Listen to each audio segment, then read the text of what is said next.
So today we're going to be talking about two Junji Ito books. I have the Liminal Zone, which I think is his most recent release, and Censor, which I believe is also a pretty recent release for him. I haven't done any Googling yet. I usually try to avoid any kind of research until I've recorded the review. That way all my opinions belong to me. I am sick. I have been for a bit now, but I wanted to get this video to you. So I'm recording with my voice a little bit off, but I've got tea, I've got manga, and we should talk.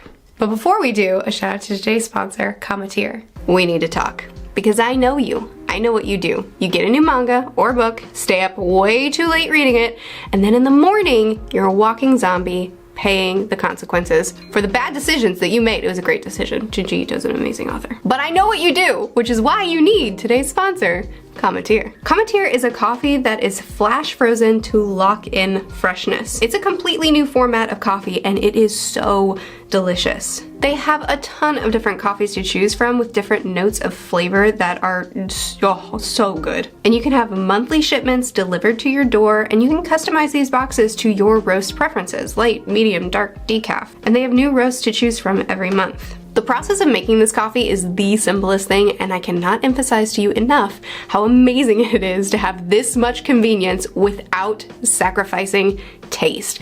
The flavoring in this coffee is so bold and so good. I've tried several of their flavors, and every time it is to the last sip so delicious. And for a limited time, you can get $20 off each of your first two orders, which is a total of $40 off when you use my code Murphy at Cometeer.com. All the links that you need are in the description, and thank you, Cometeer, for sponsoring this video. On to the reviews. Okay, so we're going to talk about Censor and the Liminal Zone. I haven't had the time to get my thoughts together and write down notes like I normally like to do for a review, so this is going to be a really chill review. I'm literally just going to sit down, we're going to hang out, and we're going to chat about some manga. So I hope you don't mind the more kind of informal, the conversation will take us where it takes us sort of style that we're going to have for this video, but I do really want to talk about these. So I am going to go ahead and talk about these in some spoilers because I do want to kind of dig into a couple of things in this.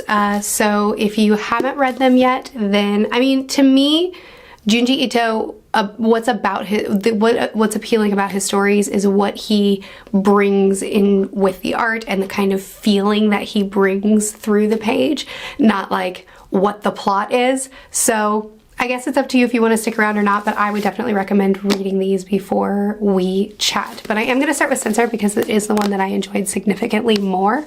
So Censor is about this village that is near Mount Sengoku, which every now and then this mountain erupts this volcanic hair, which is a real thing that happens, except instead of this hair being black and having the properties that volcanic hair usually has, it's golden, and it has some elements to it. So this village where the volcanic hair doesn't disappear, because it usually disappears shortly after landing on something, in this village it doesn't disappear, it just coats the entire village and it can connect to the people, and then that hair can also, through the connecting to the people, they then have the ability to connect with the wider universe.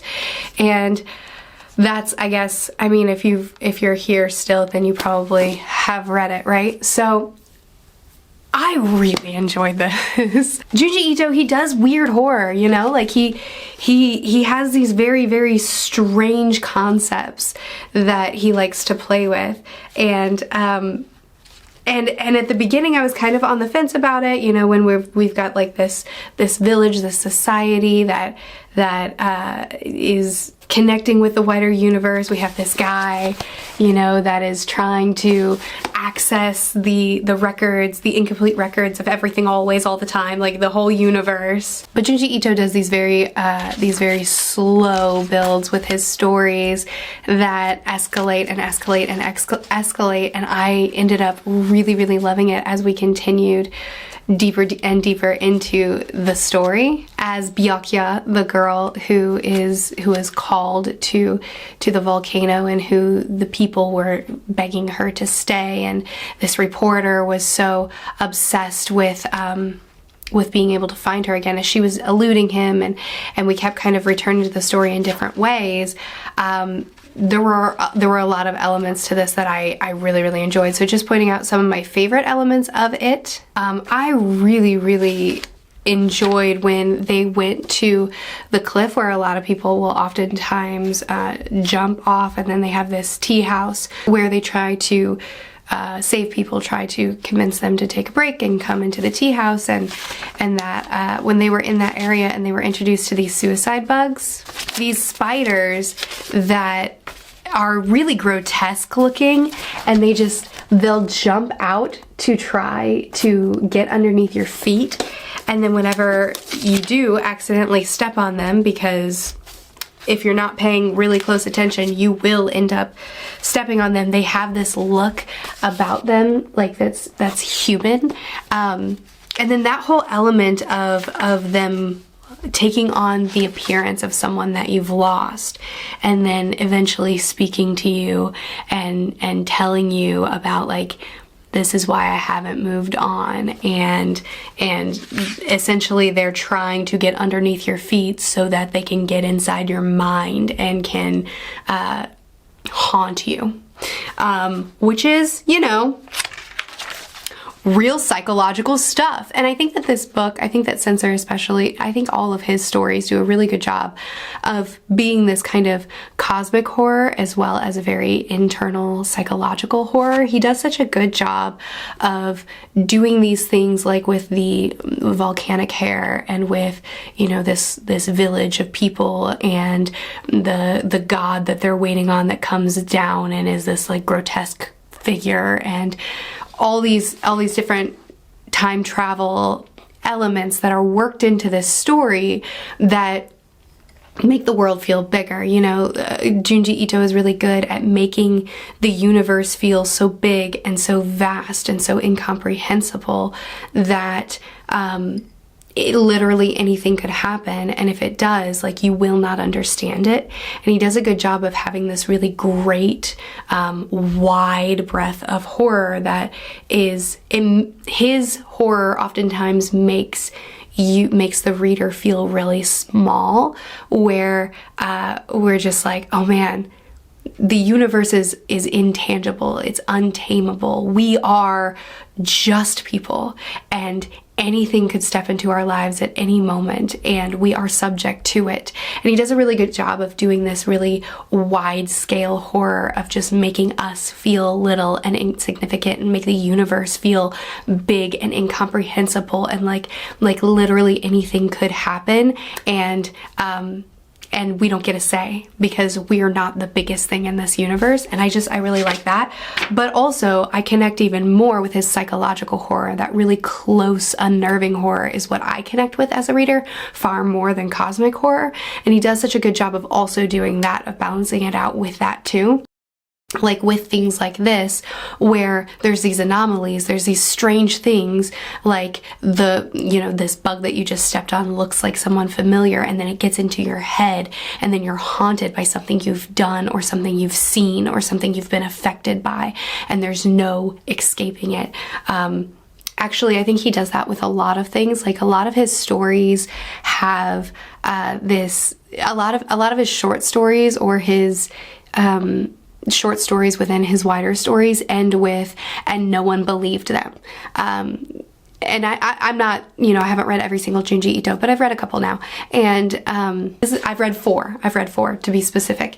And I've noticed that as a pattern is that he oftentimes comes back to at the end of a story saying, and no one believed them, which I think is its own kind of psychological horror too, to think that you would witness such atrocities, that you would witness such anomalies in the world, things that will forever haunt you, things that will forever change you, but that it's so strange that no one will ever believe you, so you're left to suffer it alone. And that's like its own kind of psychological horror.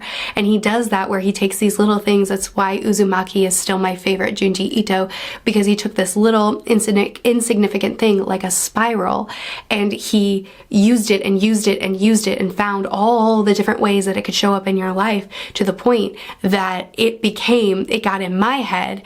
And then after I finished Uzumaki, for months later, every time I saw a spiral, it was a notable thing, and it brought me back to that that story. And I think Censor did a good job of that too, where it took little things, little daily life, everyday things that you may encounter that will bring you right back into Censor, that will bring you right back into it. And that's the kind of horror that I jive with the most.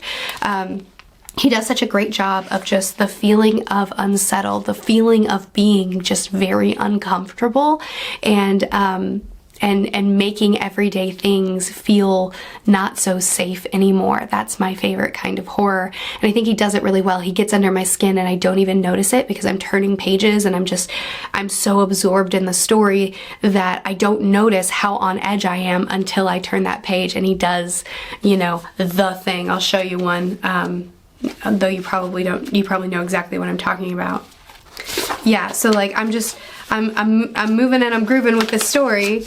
There's this guy and you get this big reveal of like, oh, it's him. He's back. He's the monk. This is the guy from the beginning that tried to use her to connect with the wider universe. And you know, like you've got your reveal. It's there. I got my reveal. And then you turn the page and you've got the grotesque horror. You've got the Junji Ito artwork, and it's horrifying. Now we see what's underneath the wrappings, and that's its own kind of horror. And I get so engrossed in his stories and so unsettled, and I don't even notice that I'm as unsettled as I am. And then I turn the page and I get that Junji Ito art style that's so unique to him that like freaks me out a little bit, you know? And then it's like, oh, I didn't realize how on edge I was until now. And I just like, it's good storytelling, you know? Little things like the sequence with the traffic mirrors, where it's just that idea of this normal everyday thing that people are saying like, oh wow, what an anomaly. It's weird that people are doing this, or it's weird that it seemed like someone was watching me. It seemed like the girl that's been stalking me can see me through this mirror, you know, like something like that is, you are going to encounter a traffic mirror in your everyday life. And now it's in your head that somebody could be strategically angling them so that they can be watching you and keeping eyes on you, so that they can capture you, so they can use you for some weird ritual that will make you time travel. Just kidding. It wouldn't go that far. But you know, like those little things that just get in your head, and then you encounter them in everyday life, and then there they are. And it's like, and it brings you back to that feeling of unease. It brings you right back to the story, and he's just really good at that. So while cosmic horror really isn't my thing, Junji Ito is like, oh my goodness, he's one of my favorite horror authors because he also does the psychological horror, the close, very personal, making everyday things feel very uncomfortable, not feel safe anymore, which is the kind of horror that I like. He does that so well, but he also has the cosmic horror. So you have both elements, and I'm left to just kind of let go and say, okay, we're time traveling now. Okay, we're doing this now. And that's just gonna be okay. And I really like that. It's something that I've only recently discovered about myself as a reader. I really like that kind of, that feeling of permission to let go. I'm a very analytical reader. I read into everything. I'm always looking for foreshadowing and connections and themes, and I always want to read too much into everything, and story-wise. And One Piece taught me to just let go. All the details don't always matter. It's okay. Sometimes we're just being weird. And, you know, you still get all the depth, and you get all the emotions and the action, and you just get all the goodness out of One Piece still. But I feel like One Piece taught me to just let go of that analytical side and just say, we're doing this now. And Junji Ito is another author like that, where he gets in my head and he gets me spiraling in the best way, in a fun way, not in the anxiety way. But he also has this cosmic side to it that makes me say, we're just doing what we're doing. Like, this is gonna be weird, and I just get to be okay with that. And I don't know, I just feel like he does so many things so well. So anyway, that's my rambles about Censor. I really enjoyed it. I think that, you know, Uzumaki's still my favorite, but this is probably my second favorite now. I think I like it even more than Tomie, which is the other book that I've read by him. So for my least favorite book that I've read by him is The Liminal Zone, which is, I think, his most recent release. And the reason it's my least favorite is a really boring reason, which is a good thing because that means I still enjoyed it. And that's just that it wasn't as overarching connected. Usually, in the Junji Itos that I've read with Uzumaki, Tomie, and now Censor, he he has these mini stories, these mini arcs in his chapters, but it's all connected to a wider story, and by the end it kind of comes together. At least it largely comes together, which is very, very satisfying for me. And with this one, it's just 4 short stories that are loosely connected, but it's not an overarching story, unless I'm a dummy and I missed it, which you can tell me in the comments if I am. But that was my read on it. So very standard, this is true for me as a novel reader as well as a manga reader. I prefer full stories. I prefer a larger story over short stories and novellas, because I just feel like you get all that build up and then you get the thing, right? Which he did in this. He had like that slow build that escalated into a big thing, and he did it well. But once we get to the thing, it's then like done and we move on to the next. And that's just not, I just want more in order to feel satisfied. So that's the only reason that this is my least favorite so far. It was still really good. So as far as the short stories that are there, we have The Weeping Woman as the first one, which is the one where it's about a group of women they're known as the Weeping Women, and when there's a funeral, sometimes they might commission, I don't know if they're paid, they bring in a weeping woman to mourn the dead, and it's like a respect thing for the dead. And these 2 people come in and they encounter a weeping woman, and then it's kind of passed on to her, and she becomes a weeping woman. She becomes overcome with this depression, and she starts crying and becomes a weeping woman, and then, you know, all that, it escalates. I didn't like this one. I didn't think it was scary. I didn't think it was unsettling. I didn't think it was very interesting. I don't really have anything to say about it. There was nothing about this particular short story that connected with me at all. I don't hate it. I don't think it was bad. I'm not mad at Junji Ito. It's just this one didn't do anything for me. The next one is Madonna. This one is the one where you have the woman who believes that she's the reincarnation of Mary, and if you it's a Japanese pun or play on words that the translator did explain to me. If you kind of change the order of how you would write it out in Japanese, then you can take the word Madonna and make it mean evil, angry woman, and that's exactly what this lady is. But she's not the reincarnation of Mary. She's been lied to by her husband, who is a pig and an evil, terrible guy, and now he's just trying to find as many Madonnas as he can have. It's more complicated than that, but I mean, I'm just trying to refresh your memory. This one I didn't enjoy either until the very end, and I thought that it escalated to a really satisfying, disturbing ending, so at least it was satisfying in the end. And then the final 2 were the 2 that I proper enjoyed. I really enjoyed the spirit of Okihara. I'm sorry if I'm pronouncing that wrong. So this is about this couple who goes into what's known as the suicide forest to die. This idea of these white trees that are leaning in this direction, and they lead to the cave entrance that looks like a friggin' dragon. I mean, come on, that's a really cool concept. And then when he gets inside of it, it's like these spirits that are unleashed that lick him clean, and then he becomes more rubbery looking. I mean, it's like they're just kind of taking all the features and layers and individuality out of him. Oh my gosh, it's horrifying. Yeah, so he goes from this guy to this guy, and I don't know, that's really gross. Sorry, I'm not trying to be.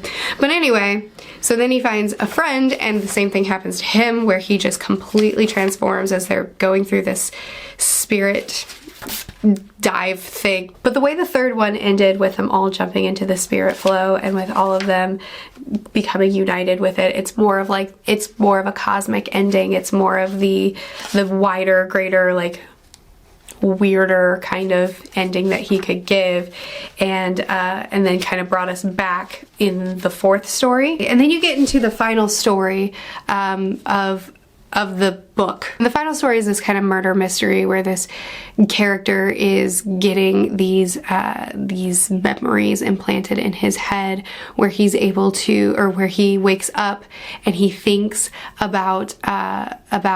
or he wakes up and he realizes that he killed someone, even though he doesn't know how he got out of bed, he doesn't know where he got the parka, he doesn't know where he got the knife, he doesn't understand it, but he's a serial killer. He knows he is. Those are his memories.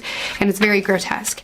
And when she was saying she knew who it was, and then we turn the page and we get like this horrifying, like, clearly demented man. And the way this one ended too, with that amazing page reveal that I just showed you, and then ending it on, once again, the page turn, and you see that he's, oh man, making him think he did it when he didn't do it, because he's just pushing his own memories on him so that he'll think that he did it, so that he'll turn himself in like the last guy did. And oh man, it's got that kind of cosmic feel to it, that bigger, like, you're not completely in control kind of feel, but it also has that very close psychological, just like, this guy just lost it, which I really like. I don't know, I really enjoyed the last two stories in this one much more than the first two stories. But anyway, I enjoyed both of these a lot. I think that Junji Ito is really, really good at capturing both of those things, and just generally creating that feeling of just uncomfortable, unease. He does a lot of he does the cosmic horror well, he does the close horror well, he does the making simple things feel unsafe, making you feel unsettled and uncomfortable. He does the graphic, gory, disgusting, disturbing artwork that, like, it shocks you. It's like a jump scare with that power of the page turn that he uses. Like, he just, I don't know, he writes really weird horror, but I like it. Even my least favorite Junji Ito that I've read so far, I still liked it. I also just find it really interesting how he also, on top of all of that, will incorporate these real life references. Like in Censor, we had the Christian missionary that came into Japan and was persecuted and pushed into the volcano, which is a real historical event that happened in Japan. In the Liminal Zone, we had that story that was in the Suicide Forest. A YouTuber showed up to film something. He just wanted to get a story. He just wanted to get a video, and like, it's a thing that happened. I honestly, like, when I saw that, I immediately, of course, thought of the real life scenario that happened, and I was like, what are you gonna do to him? But it was just a reference. Oh yeah, and also, it was in Censor. There's also this really funny one that I thought was not subtle at all, but funny. So the cloud is what holds all the information, you know, this incomplete library of all the information of the universe. It's stored in the cloud. And what's he trying to do? What's he doing to try to access the cloud that holds all the information? He's connecting to an eye. He's like doing his little ritual, but it connects to the eye cloud. Like, I don't know. That's just funny. Anyway, this has probably been plenty long enough, so I'll just cut it off there. It was definitely not a very structured chat, just kind of discussing what I thought about these two. I know that Junji Ito is coming out with another book this month, and I already own Reuma, I think is how you say it. So I was planning on reading that probably this month as well. So let me know if you're interested in these kind of, I know Uzumaki is like really, really well known. I also did a video for Tomie. These are probably less, I don't know how popular Junji Ito is, like, with his wider work, or it's just his most popular work, but I'm probably gonna read Reuma and his new release this month anyway, so let me know if you want a dedicated video for those two, or if that's not as interesting, you can let me know what you like. Don't forget to check out Commentier. All the information for that is in the description of this video. I post videos every Monday, Wednesday, and Friday here on this channel, and Tuesdays and Thursdays on the second channel. I'll see you again soon. Bye.